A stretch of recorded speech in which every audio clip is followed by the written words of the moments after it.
the Oscar for the Best Picture of 1992 goes to Clint Eastwood. Unforgiven didn't just reinvent the Western, it buried it alive and vanished into legend. From a long-lost 1970s script and nearly scrapped performances to a secret Japanese remake, these 20 unbelievable behind-the-scenes facts will leave you stunned. Hidden truths, near disasters, and bold risks shaped this classic. Stay for number 1. It's the last place you'd ever expect Unforgiven to ride off into. This is the untold story behind a genre-defining masterpiece. Number 20. The 1976 script that sat in a drawer for 16 years. David Webb. Peoples wrote the script for Unforgiven in 1976. It was called The Cut Whore Killings. Studios didn't know what to do with it at the time.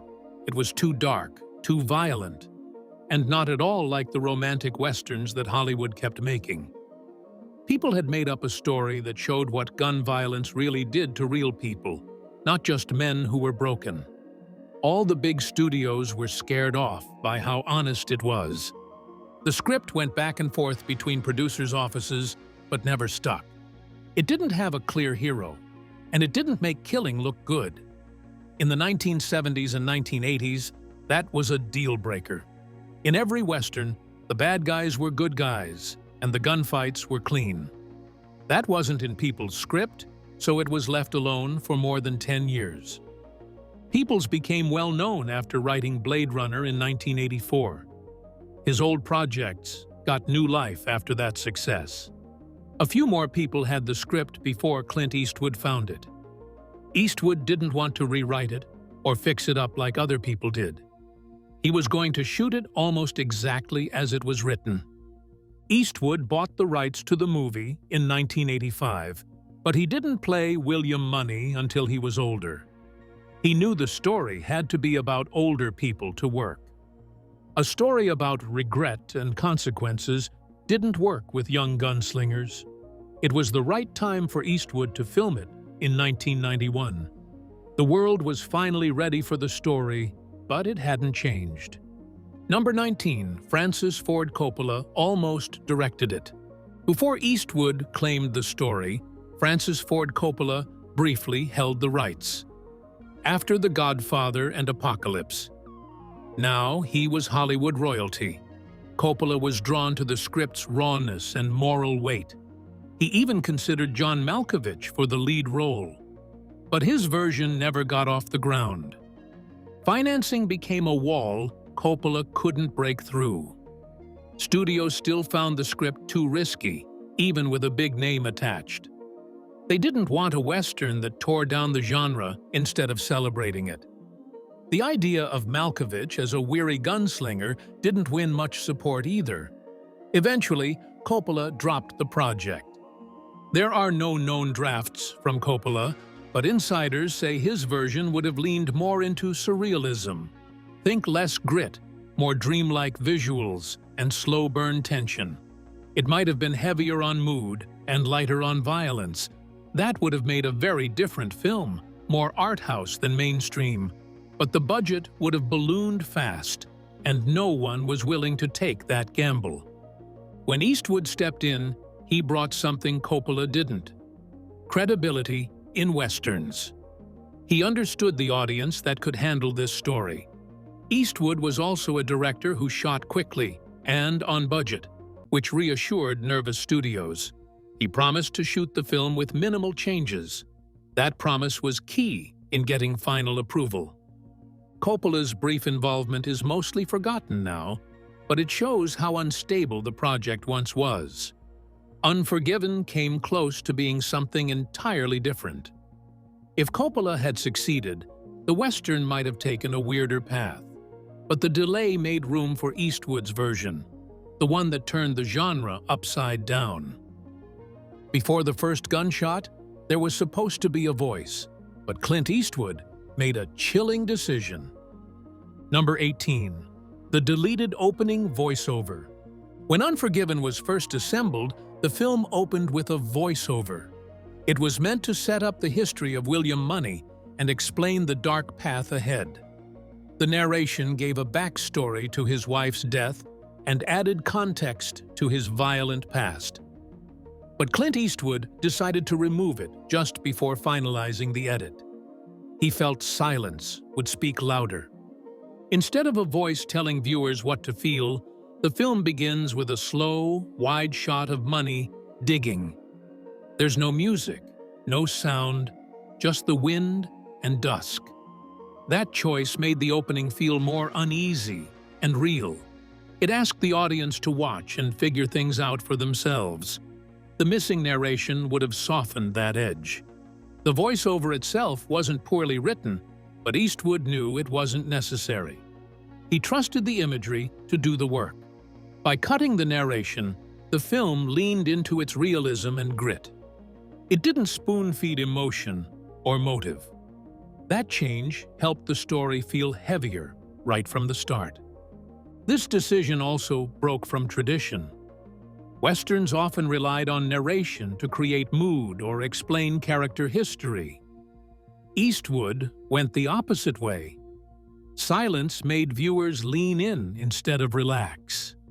It helped Unforgiven feel different from every other Western before it. The voiceover still exists in script drafts and early storyboards.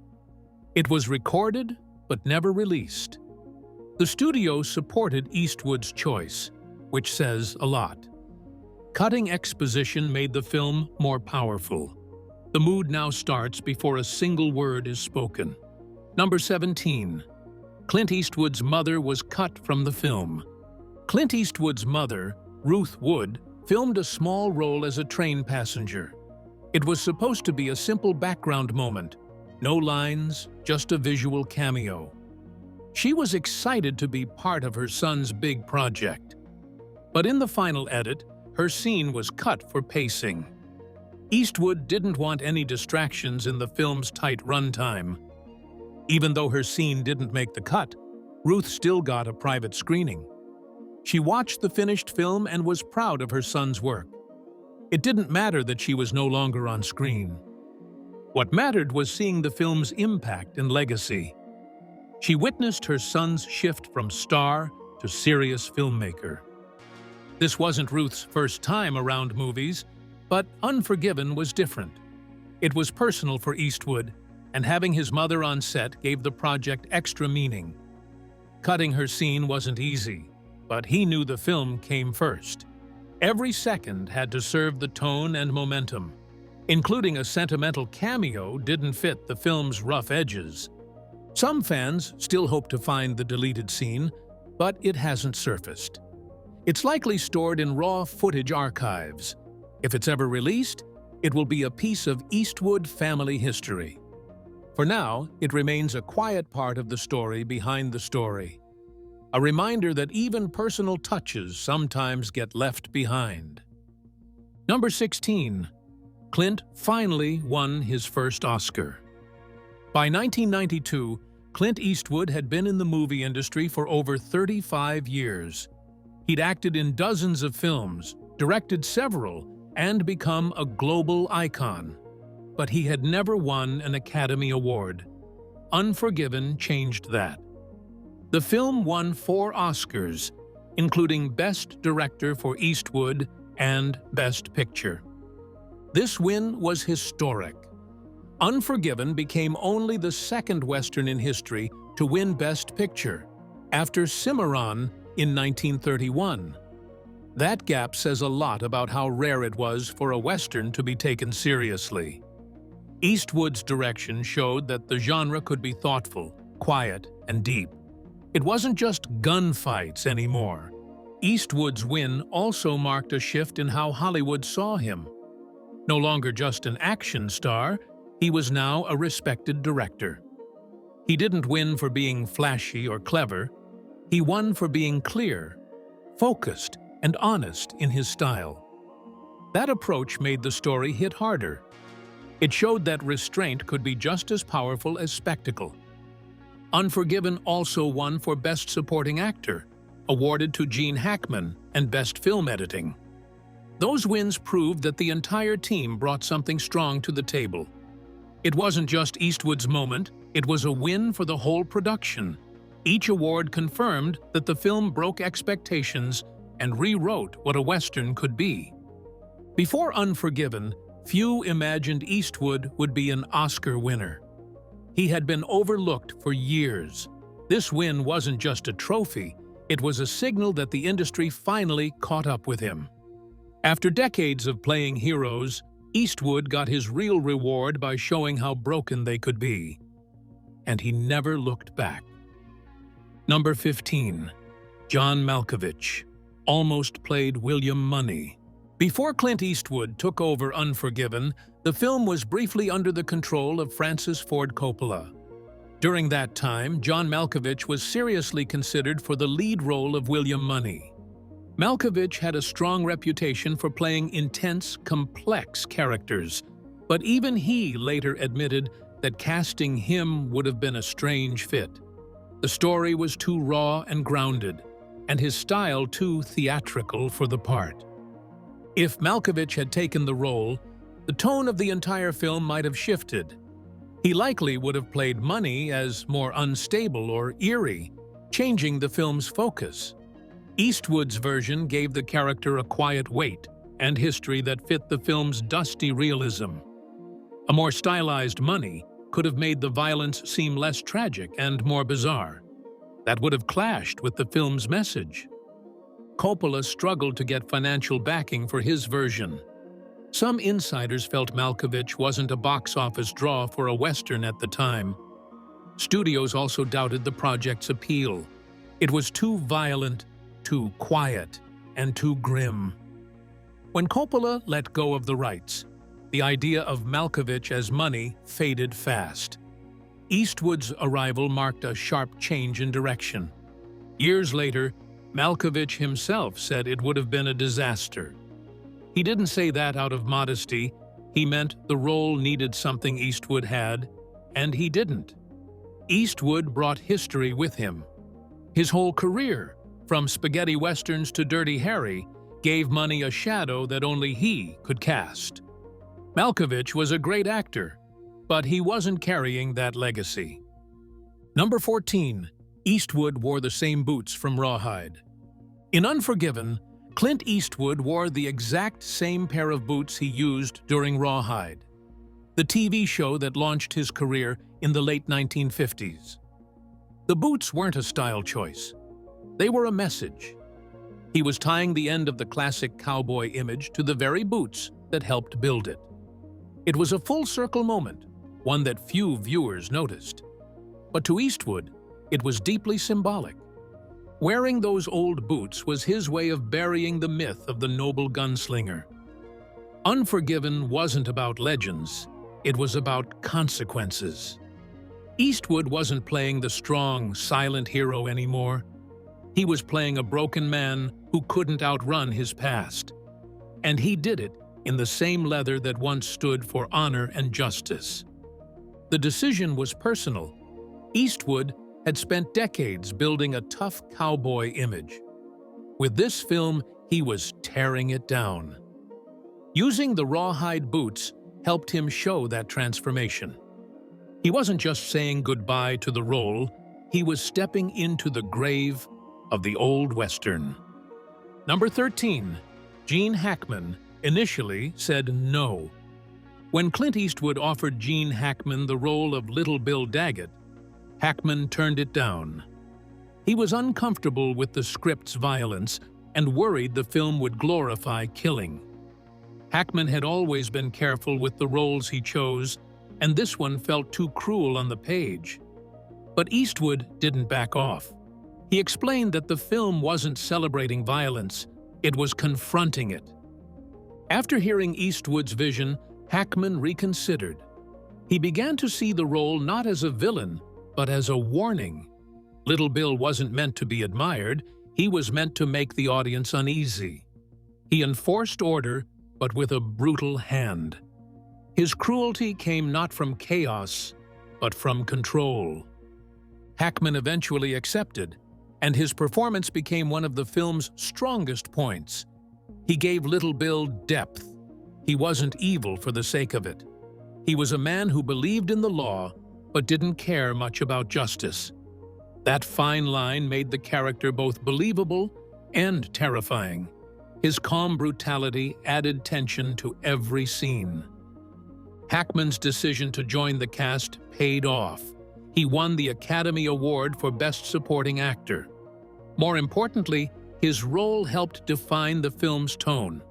Without him, the balance between regret and violence wouldn't have landed. He made the viewer question whether lawmen were really better than outlaws. Behind the scenes, Eastwood gave Hackman room to explore the character.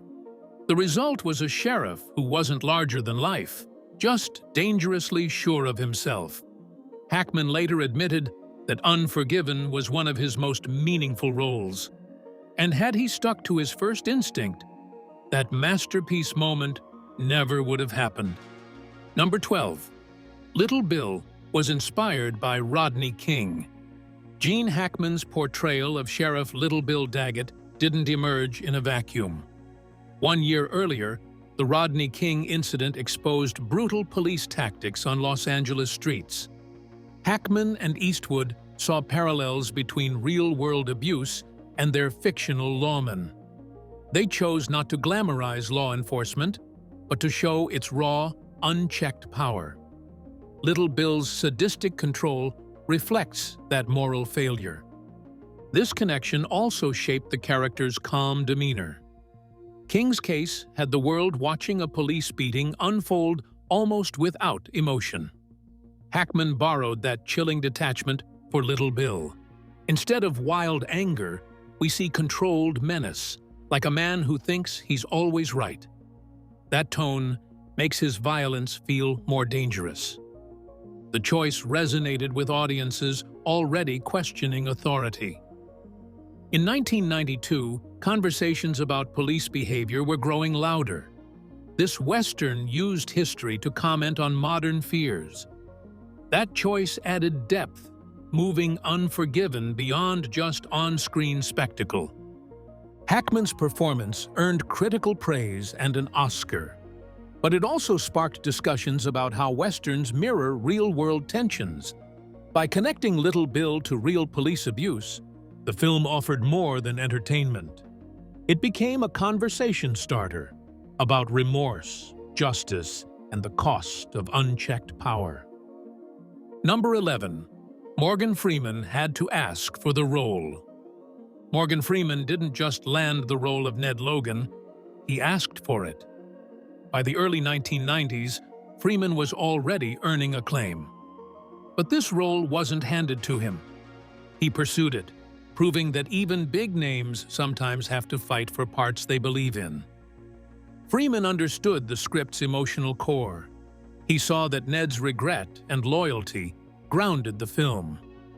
Henry Bumstead, the production designer, recommended Freeman directly to Eastwood.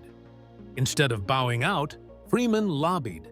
He submitted a note expressing how much the role meant to him, and Eastwood listened. Freeman's commitment shows how actors champion meaningful roles. He didn't just want another credit. He saw Unforgiven as a serious, mature Western, something rare at the time. His turn changed the film's heart. Ned Logan added emotional weight behind Money's violence. No sets, no props. They built a real Western town from dirt and lived in it like it was 1880s. Number 10. The entire town of Big Whiskey was built from scratch. Unforgiven didn't shoot in old movie sets. They built Big Whiskey from the ground up in Alberta. This wasn't just wood facades. They constructed a fully functioning town. The saloon doors swung, the jail had real bars, and even the plumbing worked. This attention gave actors real spaces to react in.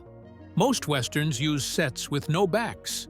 You see painted boards and open rafters. But Unforgiven didn't feel like a film world. It felt real. Actors could walk through real rooms, run their hands on real bar counters. That kind of detail shapes performance. It creates immersion. Building the town took 32 days. Production designer Henry Bumstead led the work. He used techniques from old Hollywood, but also added practical extras, real furniture, dusty sidewalks, working lights. Inside the saloon, extras served drinks during breaks. That atmosphere built relationships not just in character, but in reality. The result shows on the screen. The final shootout doesn't feel staged. You sense the weight of real doors and the risk of real spaces. Every sound, footsteps on wooden planks, doors slamming, broken windows, lands. That environment contributed as much to the film's mood as Money's speech or Little Bill's stare. Number 9. Richard Harris, ad-libbed English Bob's accent change. Richard Harris played English Bob as smooth and refined until he suddenly shifted to a Cockney accent mid-scene. That switch wasn't scripted. It revealed that Bob's politeness was a mask hiding his true identity. Harris spotted the moment and went for it, exposing the character's fragile performance. Clint Eastwood kept it in because it added real depth, making viewers question Bob's authenticity. This accent swap gives Bob layers. He presents himself as civilized, but the slip shows the actor underneath. That moment unsettles the audience. Harris's change makes us rethink who Bob really is, criminal, actor, or both. It's a tiny moment that reveals a big truth. The decision to leave it in shows Eastwood's trust in his cast. He didn't need perfect delivery when authenticity worked better. That raw shift gave the scene more power than a polished performance ever could.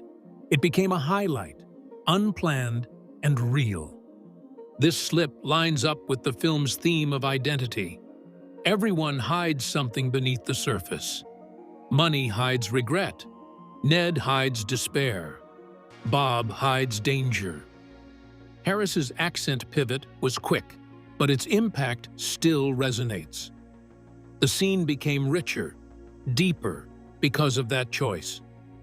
Number 8. Inspired by Taxi Driver and The Shootest. Unforgiven isn't just a Western, it's a psychological drama painted on dusty streets. David Webb. Peoples admired films like Taxi Driver for showing troubled minds. He borrowed that sense of trauma when writing Money.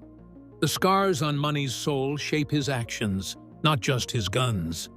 That makes the film feel more modern and thoughtful. The film also nods to The Shootest, which marked John Wayne's last Western. Just as Wayne faced his final bow, Money faced his end. Both films deal with aging heroes wrestling with mortality. Unforgiven blends that quiet sadness with vengeance, creating tough moral questions. It's a Western structure coloring psychological themes. That mix gives the film real depth. It's not about heroes, it's about men pushed to extremes. It draws you in emotionally, instead of just entertaining.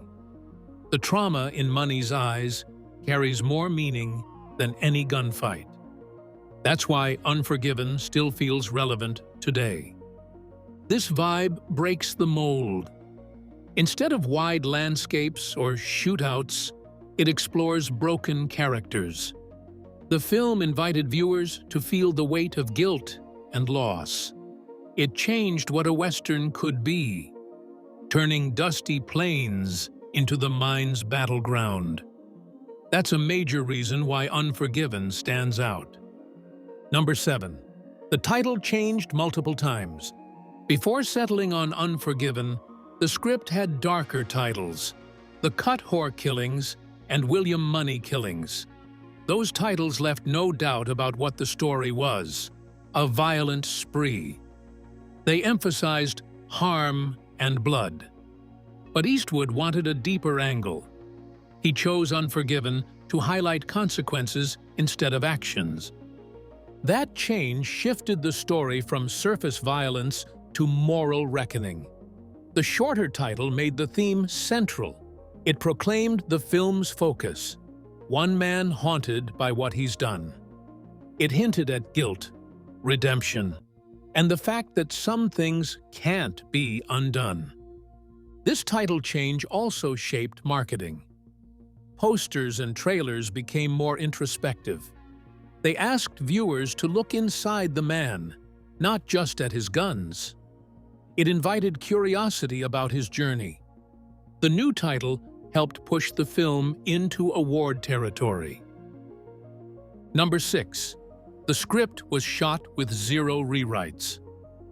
David Webb, Peoples delivered a script so precise that it went straight into production without a single change.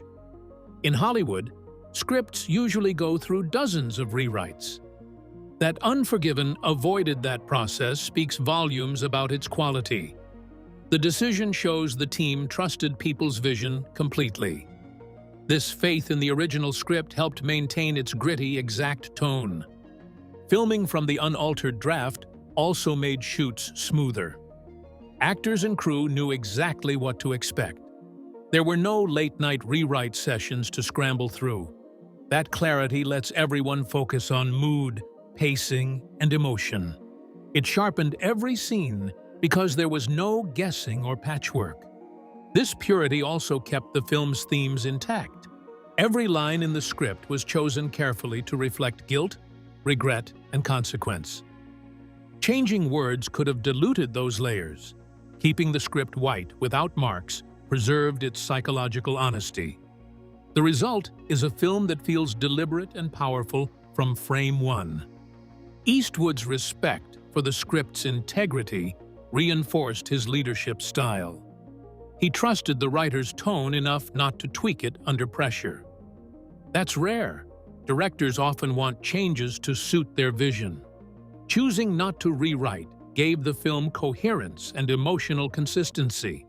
It shows that sometimes the best script is the one left on the page. Number 5. Eastwood's World War II. Jazz Buddy scored the film.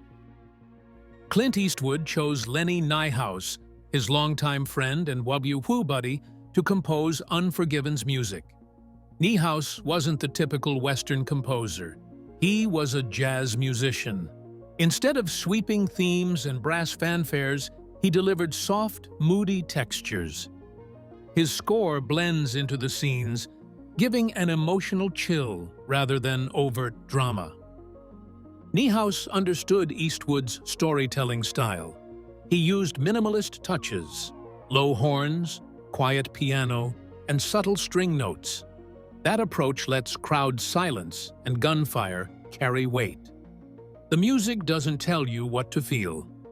Instead, it nudges emotion gently, providing tension under every step and stare. Their personal history helped shape the score's tone. Eastwood served in the Army Reserve. Niehaus served in World War II. That shared background added discipline and depth. They understood the value of restraint. That restraint is clear in the quieter moments, like the film's calm is just before a storm. Choosing a jazz-based, restrained score pushed the film away from traditional westerns. It refused sweeping orchestral cliches. That choice gave it a modern feel while staying rooted in the past. Niehaus's composition helped redefine what a western could sound like. It wasn't epic. It was intimate and haunting. On Unforgiven, not even horses followed the script. Eastwood embraced chaos and made movie magic. Number 4. Eastwood allowed actors to improvise, including horses. Unforgiven wasn't tightly scripted to the letter.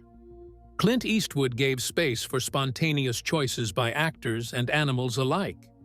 Richard Harris's impactful accent change was one of those moments. But beyond human actors, even horses influenced scenes. One horse reacted suddenly during a bar shot, and Eastwood kept the take. This openness gave the film texture. Unplanned moments, like the horse shift, revealed deeper character truth. On-set spontaneity kept scenes fresh. Instead of perfection, the film embraced unpredictable life. Those natural reactions made the story feel alive. Allowing improvisation also reduced stiffness. Actors could explore small gestures, adding realism. Horses added another layer, showing you can't always control the wild. That unpredictability balanced the harsh violence with raw truth. It showed that in a lawless world, control is never total. Number 3.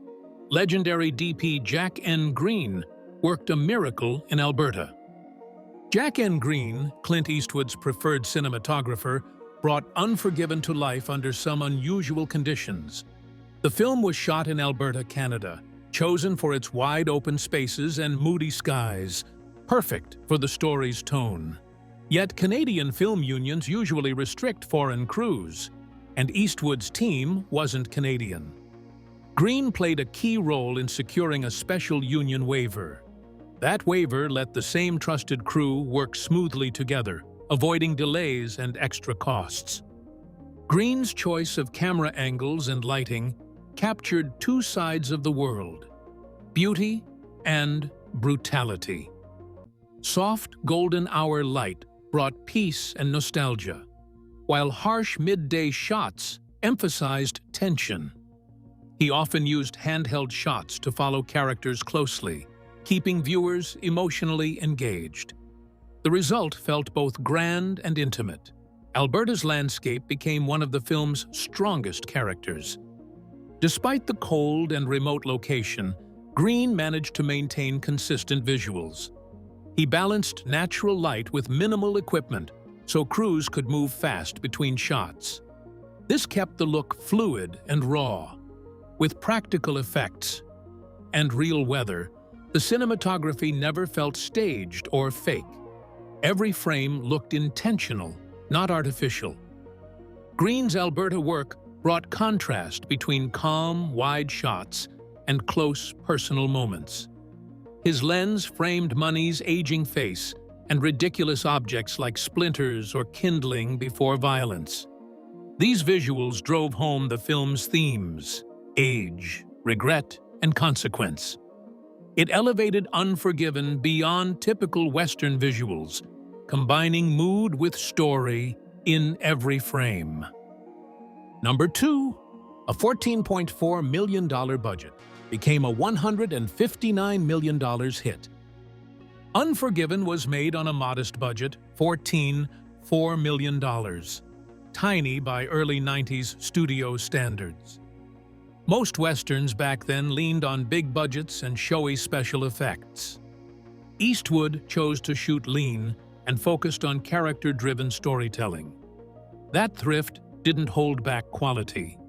Instead, it sharpened the film's grit and realism. When the film premiered, executives weren't sure what to expect. A revisionist Western without flashy spectacle didn't fit mainstream templates. But audiences responded differently. When Unforgiven reached theaters, it pulled in over $159 million worldwide. That's more than 10 times its cost. It surprised critics and studios, showing that story integrity and emotional truth can outperform expensive action. The financial success turned heads in Hollywood. It made studios rethink what kind of Westerns could work. It showed audiences were ready for subtlety over fireworks. Eastwood proved that character beats could carry wide appeal, and that reshaped future film planning. The hit also changed Eastwood's reputation as a filmmaker. He was no longer just a big star with a lean budget. He became a director who could deliver quality narratives and profits. His success with minimal spending gave him creative freedom for future projects. And Unforgiven taught Hollywood a lesson that less could indeed be more. Number 1. A Japanese remake exists, and it's excellent. Most people associate Unforgiven only with Eastwood and the Old West, but don't overlook its Japanese cousin. In 2013, director Lee Sang-il released Urusarazaru Mono, a remake set in Meiji-era Japan, with Ken Watanabe in the lead. The movie keeps the same story beats: vengeance, regret, and moral reckoning. What changes is the world. The dusty plains replaced with fall forests, villages, and Japanese swords. The remake earned critical praise and a 94% approval rating on review sites. Critics said it captured the emotional beats of the original, while adding layers of Japan's own historical struggle. It's quiet and tense, using samurai culture to echo money's moral journey. Watanabe brings a different kind of weight. His version of Money is quieter, but equally haunted. Clint Eastwood gave his blessing to the project. He praised the film for respecting his original while delivering its own voice. That approval is rare. Original directors don't always support remakes. But Eastwood saw the shared theme: a warrior facing shadows from his past. The remake proved those themes go beyond any one time or place. Thanks for watching. If you enjoyed this video, don't forget to like, share, and subscribe. Click on the next video popping up on your screen for more amazing content.